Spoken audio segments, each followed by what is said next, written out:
Hello, what is up everybody, RL57 here, back with yet another diecast car video, and in today's video, we're back and we're gonna check out the Hot Wheels Dodgeviper RT/10, whatever you wanna call it. Hot Wheels Roadsters number 7 out of 10 and number 131 out of 250. Let's go ahead and open this one up. So, your regular generic American muscle car. Of course, we have the Dodgeviper RT10, and as you can tell, this is in this purple, what is this, metallic purple? Yeah, overall pretty sick, I guess. I don't know, it's maybe because of the lighting, it's slightly like dark in the middle, but the color of the car is actually slightly bright purple, but very nice. Overall, the combination of purple and this silver grayish sort of color looks pretty great. So you have like a two-tone color, as you can tell. But yeah, overall, you can see that it has some extra details which are very nice. And this does not borrow the new Dodge Charger RT10 design. I mean the new casting, which they've changed it up a bit. It borrows from the older versions of the RT10, which the previous color was in yellow and black, if you might have remembered it, and this is now in purple and silver, or gray, however you want to say it. And yeah, that's enough of that, so let's go ahead and check it out in a closer look, of course. So let's start. So here is the Dodge RT10. Let us start from the rims. Of course, we have, don't know why is it not focusing on the rims. I guess, yeah. So we have these 3-spoke chrome silver rims. Still not quite focusing. We'll leave it. So chrome 3-spoke silver rims, which are basically new for 2023. And yeah, that's basically it. At the back, you have the Dodge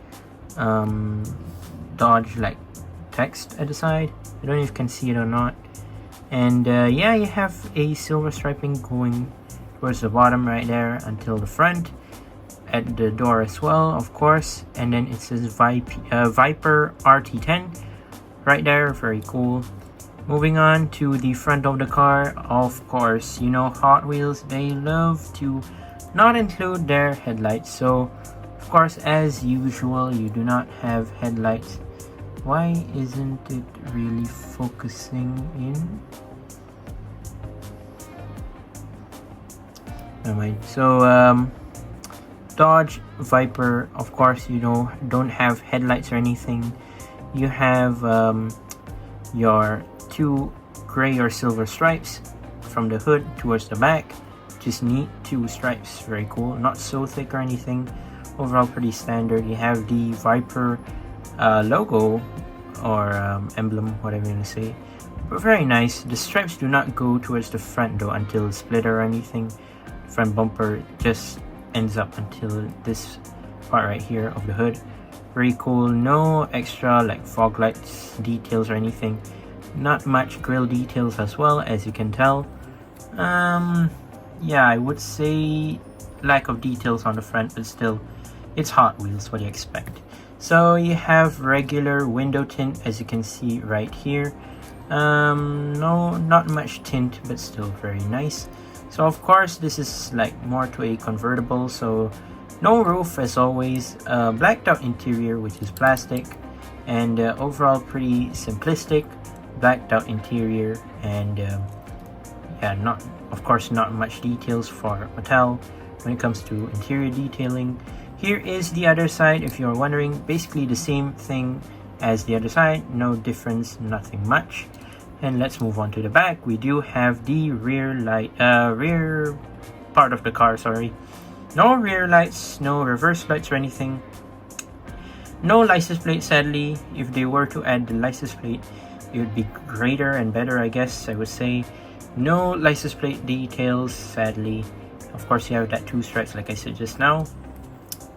You have a massive rear bumper right here, and yeah, that's basically it. Nothing much else. Where is the exhaust tip?